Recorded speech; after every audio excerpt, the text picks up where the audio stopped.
अथ चित्तं समाधातुं न शक्नोषि मयि स्थिरम् अभ्यास योगेन ततो मामिच्छाप्तुं धनञ्जय। যদি সে সহজ ভাবে হওয়া সমর্থ অভ্যাস যোগেতে করো লাভ পরমার্থ। বিধি মার্গে রাগ মার্গে যে বা মরে চায় অচিরাত সে অভ্যাসে লোক মরে পায়। অনুবাদ: হে ধনঞ্জয়, যদি তুমি স্থিরভাবে আমাদের চিত্ত সমাহিত করতে সক্ষম না হও তাহলে অভ্যাস যোগের দ্বারা আমাকে প্রাপ্ত হতে ইচ্ছা করো। তাৎপর্য: এই শ্লোকে ভক্তিযোগের দুটি ক্রমোন্নতির কথা বলা হয়েছে। তার প্রথমটি তাদের ক্ষেত্রেই প্রযোজ্য যারা অপ্রাকৃত প্রেমে পরম পুরুষোত্তম ভগবান শ্রীকৃষ্ণের প্রতি অনুরক্ত হয়েছেন, আর অপরটি হচ্ছে যারা অপ্রাকৃত প্রেমে ভগবানের প্রতি আসক্ত হতে পারেননি। এই দ্বিতীয় স্তরের ভক্তদের জন্য নানা রকম বিধিনিষেধের নির্দেশ দেওয়া হয়েছে, যা অনুশীলন করার ফলে শ্রীকৃষ্ণের প্রতি আসক্তির স্তরে উন্নীত হওয়া যায়। ভক্তিযোগ হচ্ছে ইন্দ্রিয়গুলিকে নির্মল করার পন্থা।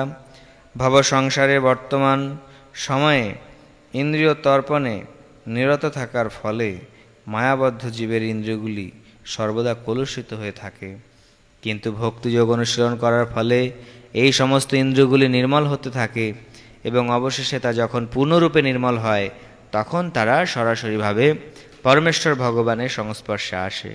মায়াবদ্ধ বিষয়ে আসক্ত জীবনে আমি কোনো না কোনো মালিকের চাকরি করতে পারি, কিন্তু সেই দাসত্ব ভালোবাসার নয়।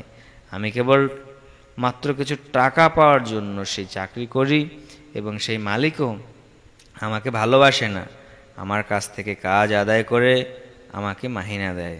সুতরাং সেখানে ভালোবাসার কোনো প্রশ্নই উঠতে পারে না। কিন্তু পারমার্থিক জীবনের চরম পরিণতি হচ্ছে সেই নির্মল দিব্য প্রেমের স্তরে উন্নীত হওয়া। আমাদের ইন্দ্রিয়গুলি দিয়ে ভগবানের সেবা করার মাধ্যমেই সেই প্রেমভক্তির স্তর লাভ করা যায়। সকলের হৃদয়েই ভগবৎ প্রেম সুপ্ত অবস্থায় রয়েছে এবং সেখানে ভগবৎ প্রেম বিভিন্ন রূপে প্রকাশিত হয়, কিন্তু জড়জাগতিক সঙ্গের প্রভাবে তা কলুষিত।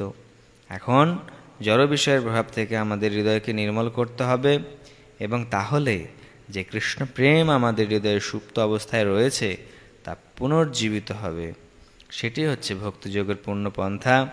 ভক্তিযোগ অনুশীলন করতে হলে সদ্গুরু তত্ত্বাবধানে কতকগুলি বিধিবিধান পালন করা কর্তব্য।